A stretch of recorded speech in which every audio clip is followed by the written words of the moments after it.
eye catching. Very cool. Very good, very good.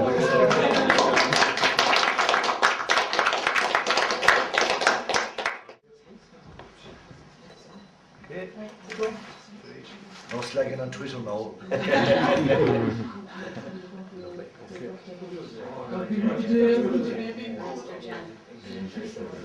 work with it on a daily basis. Directly this way? I am indeed. How are you? How are you?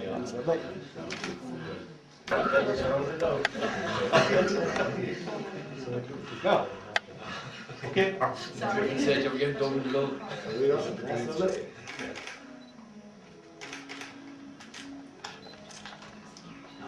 Yeah. Lovely. Very good. I want to turn on the turn. No, yourself in the red jump. Yeah, just see you. There, that's lovely. Okay, that's great. Okay.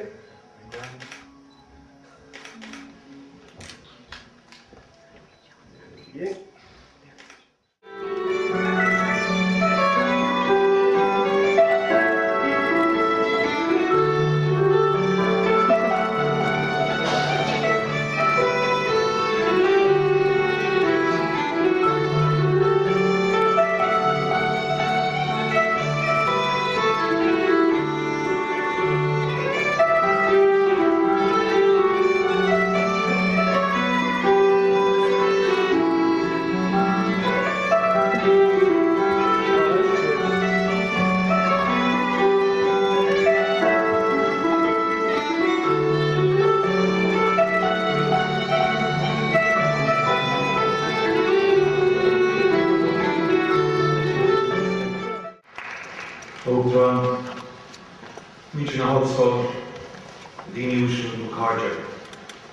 Is more than an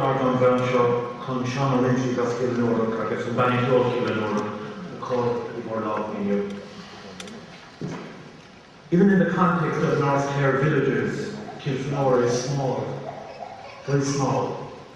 Corrifin, Innerstein, Ballybond, Lynch, Liston, are major centres of population and commerce compared to this tiny hamlet. The parish has a population of just 600. 3 pubs, Vaughan's, Nagel's, Denan's, 2 shopkeepers, John Gorman and Jerry Howley. Nagel's have a drapery shop, well known as a great place to get a wedding outfit. Marie Hogan, my sister-in-law, is the postmistress, a 3-teacher national school, a small parish church. Tourists do come to see the ruins of an 11th century cathedral dedicated to St. Fatima, and to photograph 4 of the remaining original 7 12th century high crosses. They remain intrigued by the most peculiar historical anomaly that makes the Pope bishop of this place. And they visit a small interpretive centre for the Burn, which was opened in 1976. However, as far as infrastructure and demographics, Kilfenora, the church on the Fair Brow, might be considered by some who know no better as inconsequential. But it isn't. For everybody here, I suspect, has heard of Kilfenora. The lyrical resonance of the place name brings warm smiles and nods of recognition from old and young throughout the nation and throughout the world.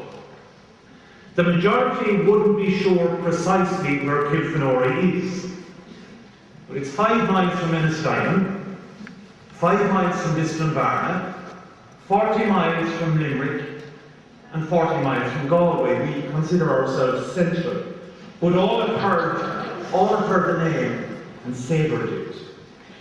For tiny Kilfenora has, over the years, contributed more to the fabric and gaiety of Ireland and beyond than towns and cities many times its size.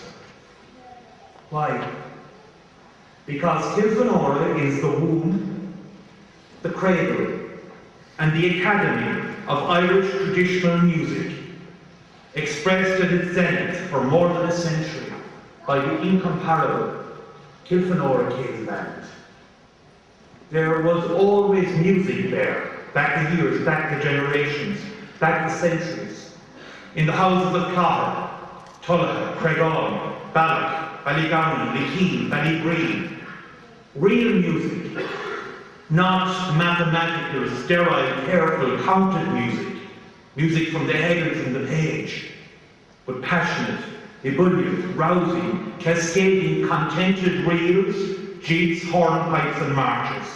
Music from the blood, music of and from the soul. Music not coordinated or controlled by the baton of a conductor, but measured and illuminated by the spark of hobnail boots on mother flag. You will not be surprised if I quote the 19th century German philosopher Schopenhauer. Few conversations in Kilfenora omit giving him favourable mention. For Schopenhauer understood music. When he wrote of the unique position of music in the arts, he could well have had this small North Clare village in mind. For Schopenhauer said that music is the only form of artistic expression that is not representation. With music, nobody need never ask what it is. What does it mean?